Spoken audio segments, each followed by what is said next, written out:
Hello, friends. Welcome back. How's everyone doing today? We are continuing our read through the Bible, and today we are in Genesis chapter 32 through 36. This is day two of the second week of the reading. Now, let me talk for a second before we jump into some of our subject matter for today.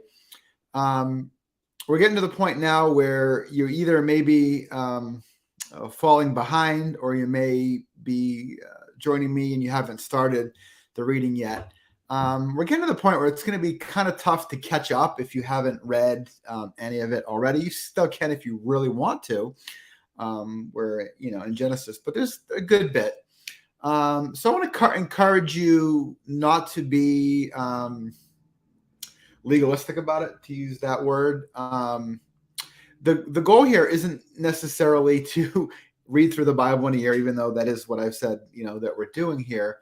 The goal is to get into the scriptures to hopefully understand it better so that we can live into the story better. So anytime we do that is a good thing. So again, don't worry about it too much. If you've made the commitment or you want to join the commitment, you can just jump in and start doing the readings now.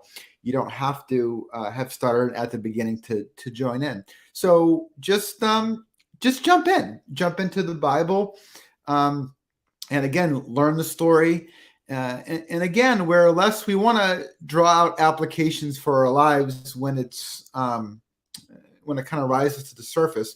But our big picture goal and a kind of read through the Bible thing, we're reading 4 or 5 sometimes chapters a day, sometimes less, just depends on the day here. We're not going to be able to do a deep dive into verses, into individual statements across the board. Maybe we'll pick and choose a couple of things.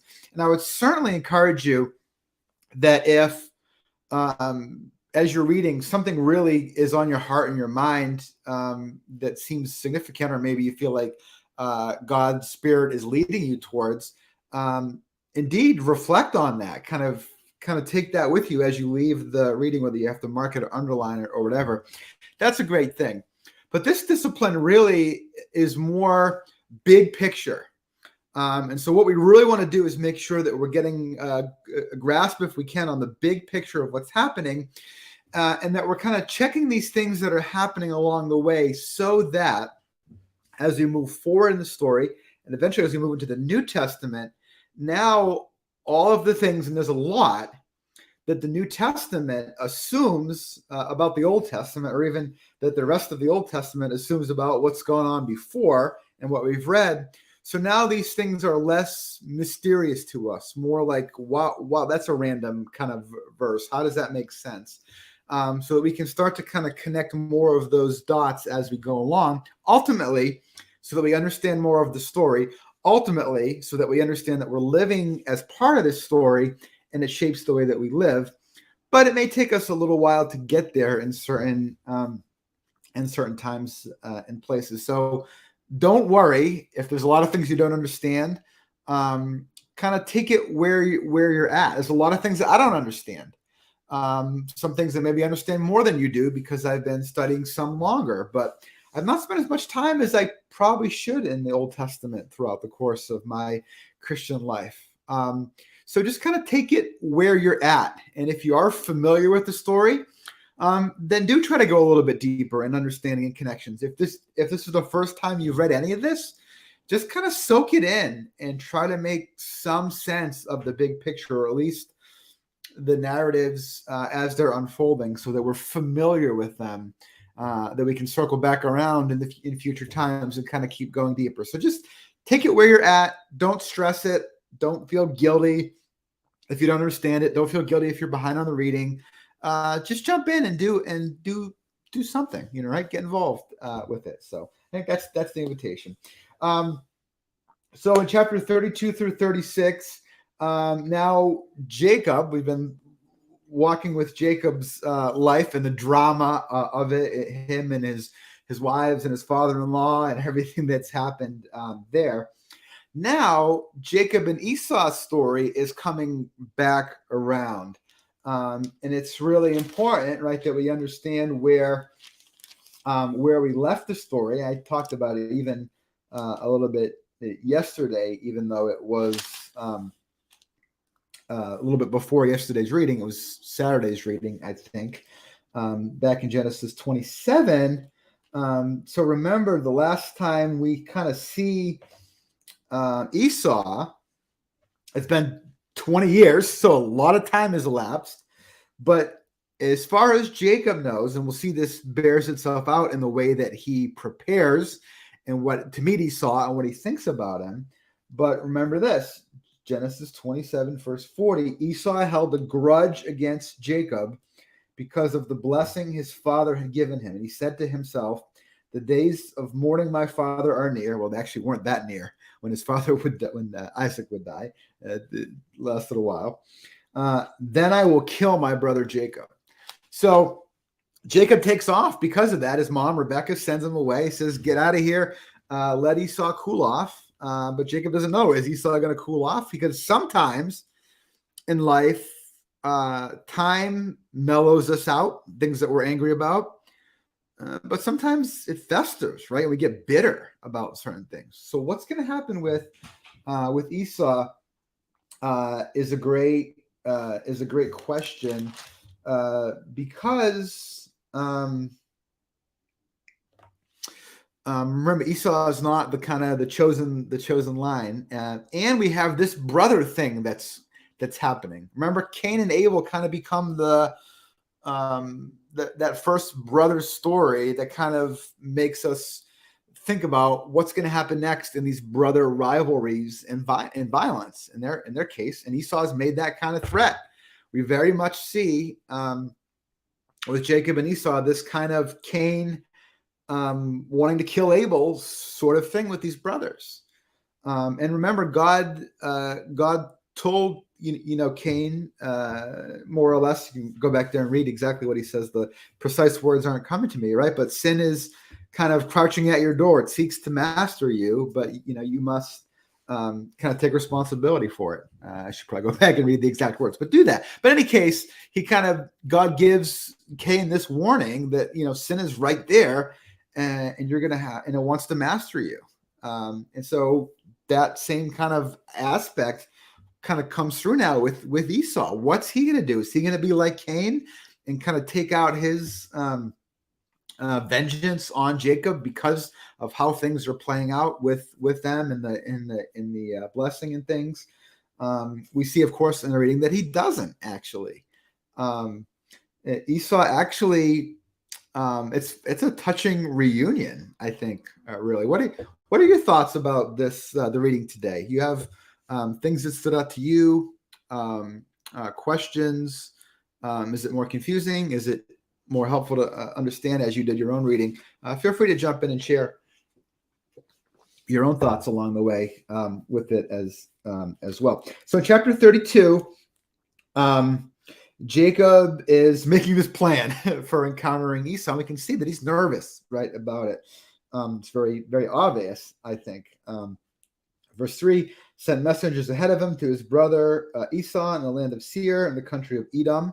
Remember, Esau and the people of Edom, the Edomites, later on are connected. Just like, remember, Noah's son Ham and the Canaanites. Canaan was one of his kids, descendants, right? So that from Ham came the Canaanites, from Esau come the Edomites.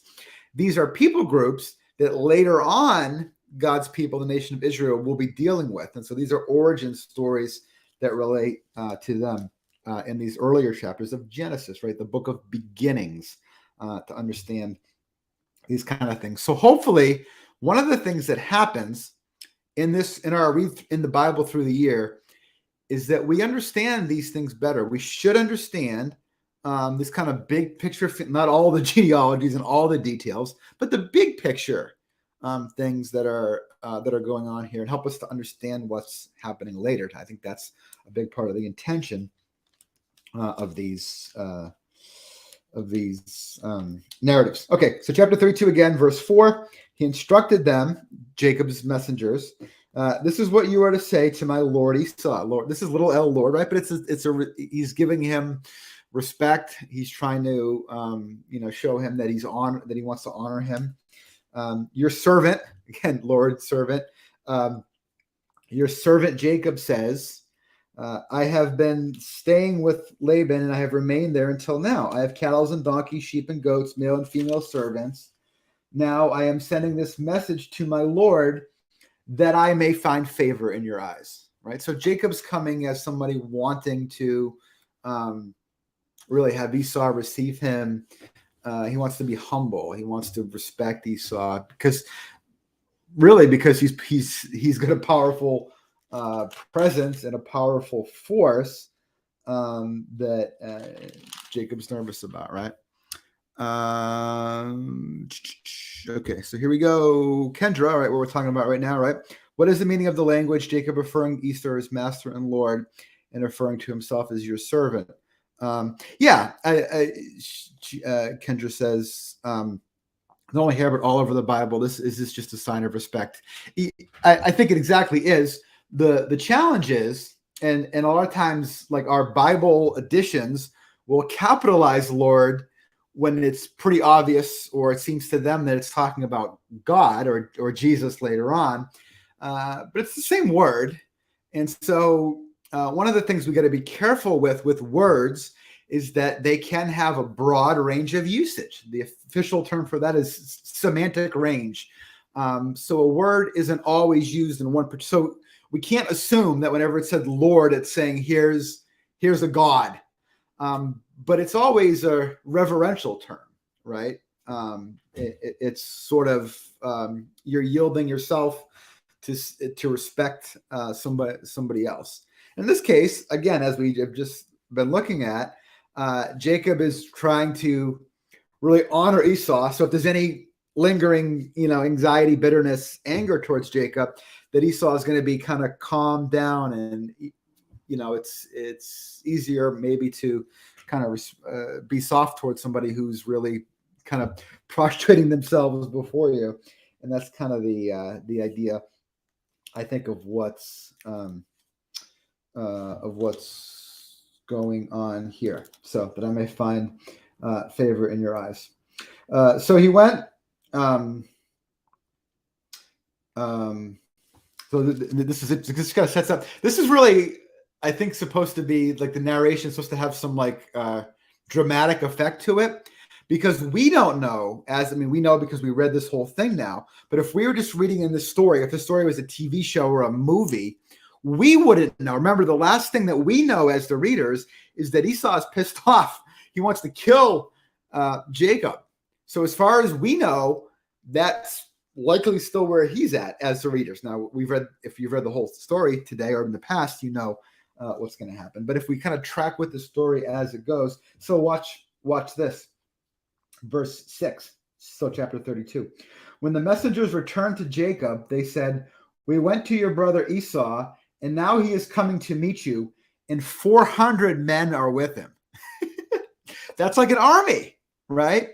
So Jacob is now more freaking out, and I'm not just making that up. It says it right here in the text, verse 7, in great fear and distress, right? So Jacob is taking that 400 men deal to mean Esau's coming with an army to kick his butt, right? To wipe him out. So he's freaking out here a little bit. Great fear and distress. Jacob divided the people we are with him into two groups.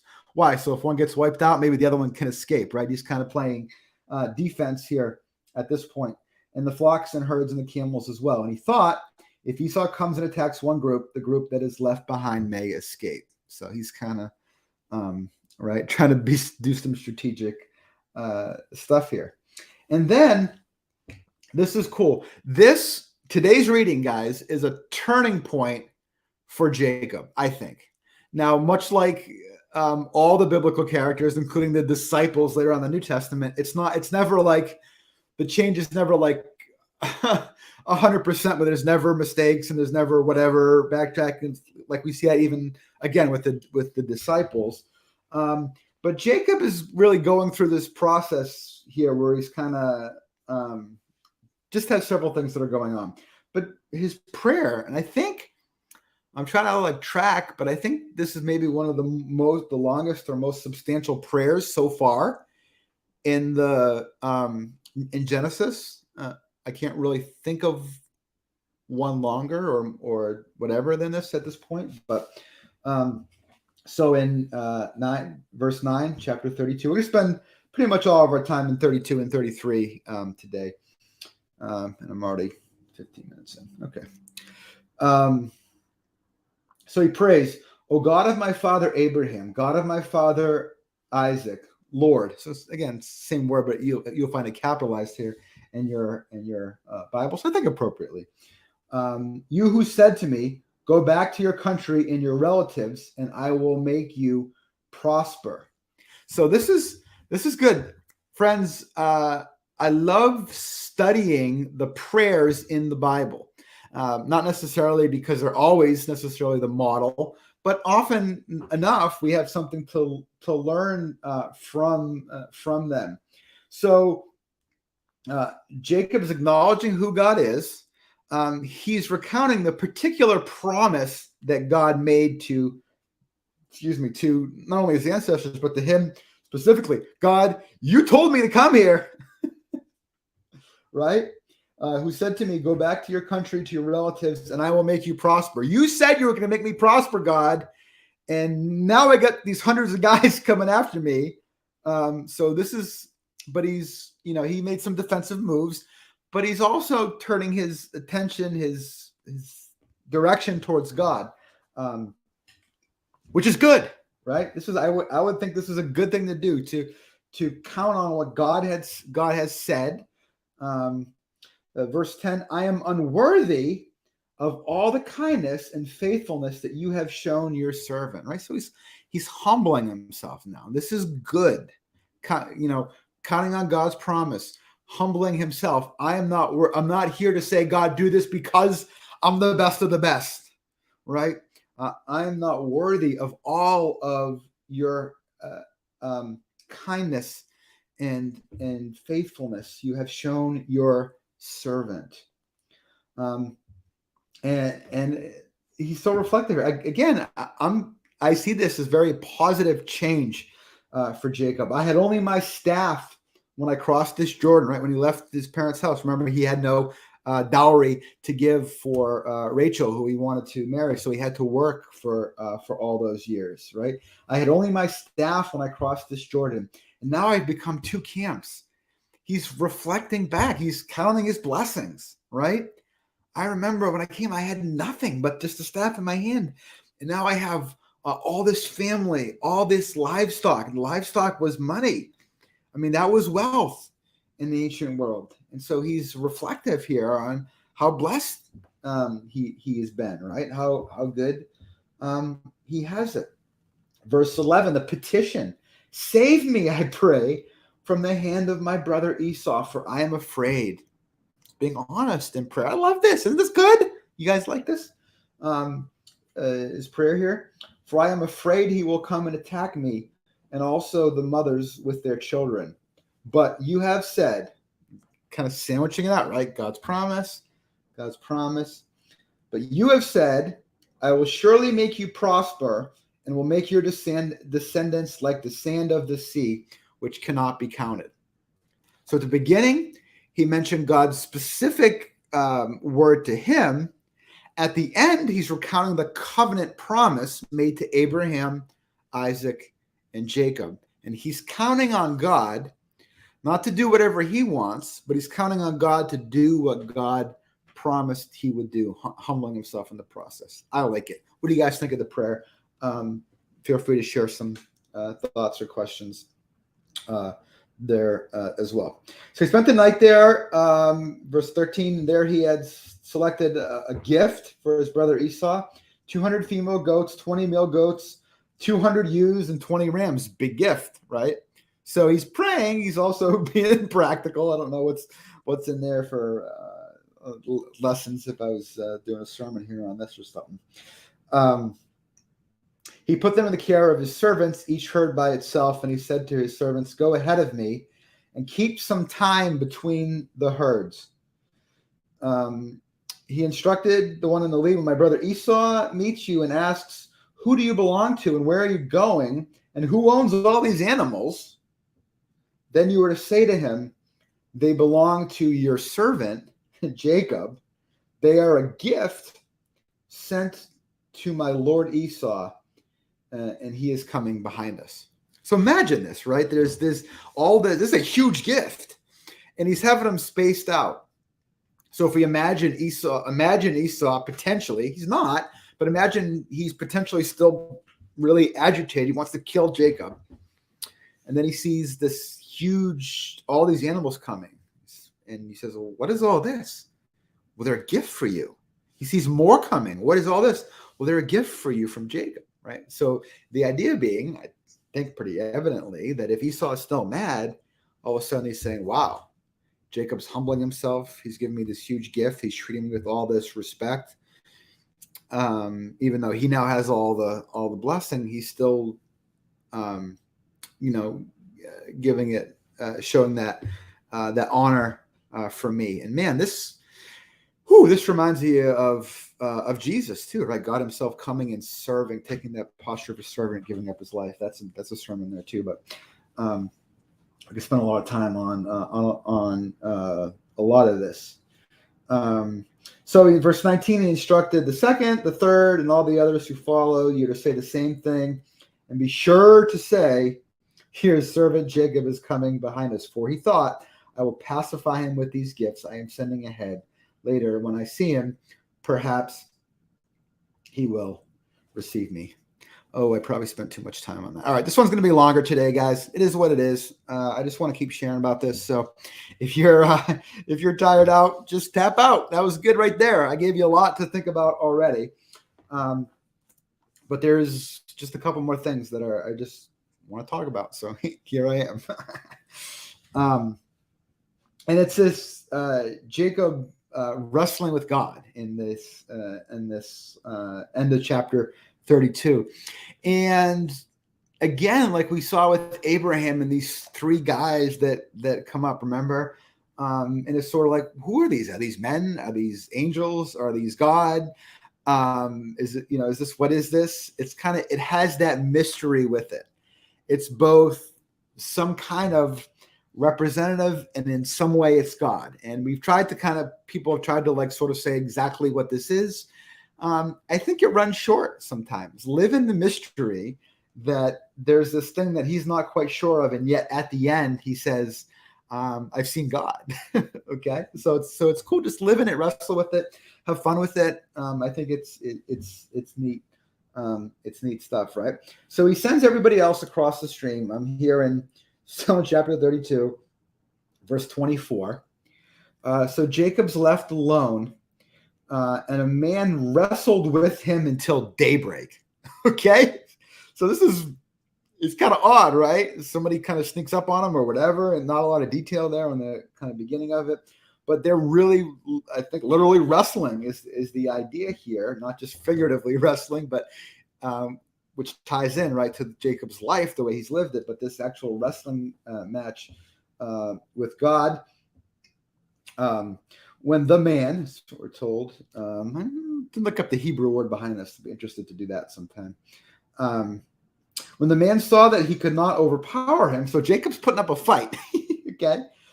He touched the socket of Jacob's hip so that his hip was wrenched as he wrestled with the man. Then the man said, "Let me go, for it is daybreak."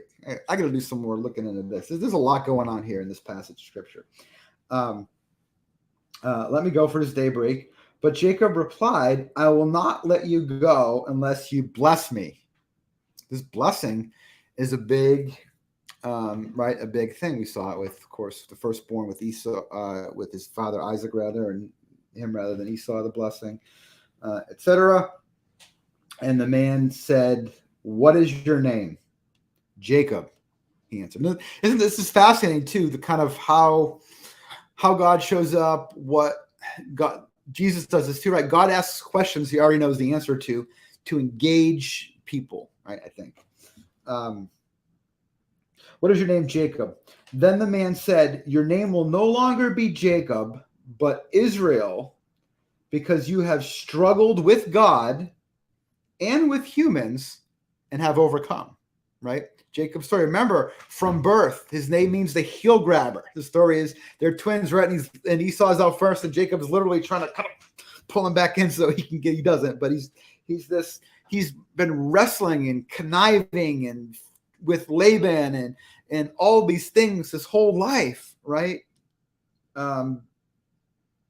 You've wrestled with God and with man, and you're still standing, buddy, through that. So this is the moment. Again, I think I talked about this last week, and you probably already knew this, but if you didn't already, Jacob and Israel, right? That this is that moment where this is rooted in. So he becomes known as Israel, and so his children are the 12 tribes, the 12 sons of Israel, the 12 tribes that will become the people, right? The whole people of God. Later, they will, or some of them will be called Jewish. That comes later, and maybe we'll talk more about that when we get to it. But Israel is these 12 tribes. Jacob said, verse 29, "Please tell me your name." But he replied, "Why do you ask my name?" And then he blessed him there. So Jacob called this place Peniel, saying, "It is because I saw God face to face, and yet my life was spared." Okay, so this will become a thing later on, that nobody can see God's face and live, and yet here Jacob does. And we'll also ask the question, well, how does that apply to Jesus and his divinity? But that's later on. So Jacob is kind of at awe here, and his understanding is that this wrestling match was somehow with God. That somehow in wrestling with this man, I saw God. So it's right. It's cool. It's a significant story for sure. The sun rose above him, and as he passed Peniel, he was limping because of his hip. Therefore, to this day, the Israelites do not eat the tendon attached to the socket of the hip, because of the socket of Jacob's hip that was touched near the tendon. So we'll see this a lot more as time goes on, that part of the way that the law, the kind of Old Testament story works, is that there's things in everyday life that remind them of their story, that remind them of who they are. And these things of everyday life, remember, they didn't have Bibles in their houses. Most of the Bible wasn't written. The way that they would tell the story was by places that they would pass, things that they would do in the schedule of their week, in their year, and in the way that they ate. And this is one of those things that even as they would, butcher an animal, they would tell a story and remind themselves, here's why we don't eat this particular little thing, because of this story with our ancestor Jacob. So that's kind of cool, isn't it, in a way? But hopefully as we get into the law and the dietary laws and things like that, we'll be able to make better sense of them than we sometimes have. So circling back around all the way, and thanks to anybody who's still hanging with me here. You can pause and take a potty break if you're watching later here. Get a snack. But I want to look at, because we set up so much of this anticipation for the reunion between Jacob and Esau, this moment in the midst of that Jacob wrestles with God, and things are happening, his prayer, and I just love this time. But now let's look what happened. What's going to happen with Esau? First, chapter 33 now, right? Jacob looked up, and there was Esau coming with his 400 men. So he divided the children among Leah, Rachel, and his 2 female servants. So he's playing his defensive, tactic game. He himself, verse 3, went on ahead and bowed down to the ground 7 times as he approached his brother. But Esau ran to meet Jacob. Love this. Esau ran to meet Jacob and embraced him. He threw his arms around his neck and kissed him. And they wept. Does this remind you of something else in the Bible? It reminds me of the parable of the prodigal son and the son's return, and the father running out to meet him. And I think that's probably not an accident that the imagery, the vision. Yes, Kendra. Yeah, prodigal son. It looks and feels like that. And it's interesting. We've been talking in the Sunday school class I'm a part of about forgiveness in the Bible. It's fascinating that the words like "I'm sorry" or "I forgive you" aren't in hardly any of these stories, and yet this embrace says a lot, right? So Jacob is thinking that Esau's, still mad at him, wants to kill him. He's doing all these defensive kind of maneuvers to kind of pacify him and this kind of stuff. And Esau, it seems, right, is just here with open arms. Something's 20 years, we'll see, have been good to him. So we don't know, how much of his heart changed just with the elapse of time, with just maturity in life, with the fact that he's doing great for himself, even though Jacob got the blessings, and all this kind of stuff. We don't know. Scripture doesn't tell us, about those things. But it tells us that he's there with open arms, to use that expression that we use, right? Jacob ran to meet Esau, embraced him, throws his arms around to kiss them, and they wept. Right? This is reconciliation in a strong sense, right? Then Esau looked up and saw the woman and children. He said, "Who are these with you?" Jacob answered, "They are the children God has graciously given your servant." So using this respectful language. Then the female servants and the children approached and bowed down. Next, Leah and her children came and bowed down. Last of all, Joseph and Rachel, they came and they bowed down, right, showing respect and reverence for Esau. Esau asked, verse 8, "What's the meaning of all these flocks and these herds that I met?" Like, he's kind of like goofily kind of naive, it seems like, right? Like, shouldn't it be obvious? And the messengers that sort of went ahead and all that. And so maybe on the surface level, like, he knows, but he's maybe questioning more Jacob's, like, why are you doing? I see what it is. Why are you doing all this? Right? What's the meaning of all these flocks that I met? He says, "To find favor in your eyes, my Lord," he says. But Esau said, "I already have plenty, my brother. Keep what you have for yourself." "No, please," said Jacob, "if I have found favor." So this isn't like, sometimes like when you're out to dinner with somebody else and you like offer to pay, but you don't really want to pay, right? Kind of thing. Then you're glad when they actually will pay. This could be like that, and that kind of knowing how Jacob operates. But Jacob insists that Esau take this gift from him. And there's a lot we could talk about, but are not going to, about ancient gift giving and that kind of thing. That would mean for him to accept the gift would mean that he accepted the reconciliation. Okay, not just in that moment, but it kind of solidified it. Remember, we saw like covenants and things had actions sort of behind that. "No, please," said Jacob, verse 10, "for I have found favor in your eyes. Accept this gift from me, for to see your face is like seeing the face of God, now that you have received me favorably." And because Jacob insisted, Esau kept it. All right, guys, I've kept you long enough. I love this story. I wanted to talk about Rachel's death and that later on in the Bible another time. So have a great day. I'll see you tomorrow for hopefully a little bit shorter time. Leave any questions or thoughts you have here, and